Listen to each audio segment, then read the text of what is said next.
કચ્છના રાપર તાલુકાના કાનમેર હત્યા અને હુમલાના બનાવમાં બે રાજકીય નેતા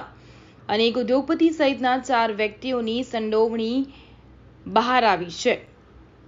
જેમાં એક રાજકીય વ્યક્તિની પોલીસે અટકાયત કરી લીધી હતી અને બચાવ કોર્ટમાં રજૂ કરી રિમાન્ડની માંગ કરતા કોર્ટે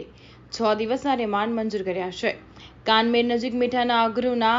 કબજા બાબતે સશસ્ત્ર હુમલો અને ફાયરિંગમાં એક વ્યક્તિના મોતના ગુનામાં 16 આરોપી ઝડપાયા બાદ બે રાજકીય આગેવાનો અને એક ઉદ્યોગપતિ સહિત 4 વ્યક્તિઓની સંડોવણી બહાર આવી છે, જેમાં રાજકીય આગેવાન નરેન્દ્રદાન ગઢવીની પોલીસે ધરપકડ કરી હતી અને બચાવ કોર્ટમાં રિમાન્ડની માંગ સાથે રજૂ કરવામાં આવતા કોર્ટે આગામી તારીખ 27 સુધીના 6 દિવસના રિમાન્ડ મંજૂર કર્યા હતા. આ ગુનામાં સામખિયાળી પોલીસ મથકે ફરિયાદ નોંધાવ્યા બાદ 16 આરોપીઓની પોલીસે ઝડપી લીધા હતા અને કોર્ટમાં રજૂ કરી રિમાન્ડની માંગણી કરી હતી અને કોર્ટે 7 દિવસના રિમાન્ડ મંજૂર કર્યા હતા. આ રિમાન્ડ દરમિયાન પોલીસ દ્વારા આ તમામ આરોપીઓની પૂછપરછ કરવામાં આવી રહી છે, જેમાં પૂછપરછ દરમિયાન ભાજપના 2 આગેવાનો અને એક ઉદ્યોગપતિ સહિત 4 લોકોની સંડોવણી બહાર આવી હતી, જેમાં કચ્છ જિલ્લા પંચાયતના સભ્યના પતિ નરેન્દ્રદાન ગઢવી, ભચાઉ નગરપાલિકાના પૂર્વ પ્રમુખ અશોકસિંહ ઝાલા અને ઉદ્યોગપતિ દિલીપભાઈ અયાચી અને વલીમ મદદની સંડોવણી હોવાનું ખુલ્યું હતું.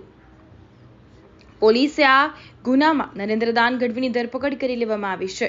અને કોર્ટમાં રજૂ કરવામાં આવ્યા હતા, જ્યારે અન્ય આરોપીઓને ઝડપી લેવા તજવીજ હાથ ધરાઈ છે. તારીખ 13/5/2024 અંદાજે કલાક 16:00 થી 16:30 સમયે રાપરના કાનમેર અને જોધપર વાંડ વચ્ચે આવેલ વિસ્તારના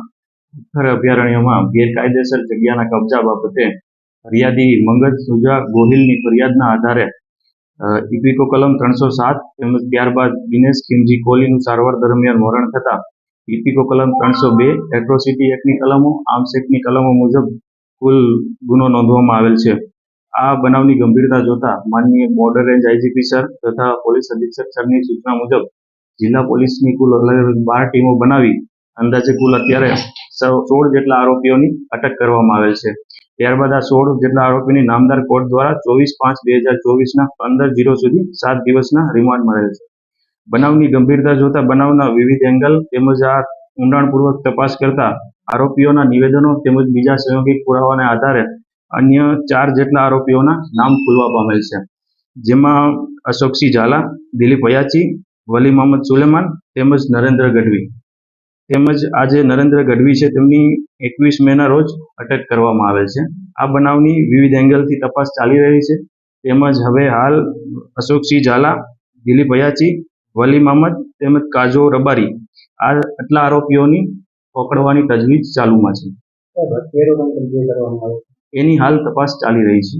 અને આ બનાવની ગંભીરતા જોતા સમગ્ર પ્રકરણમાં કાયદેસર કાર્યવાહી કરવામાં આવશે.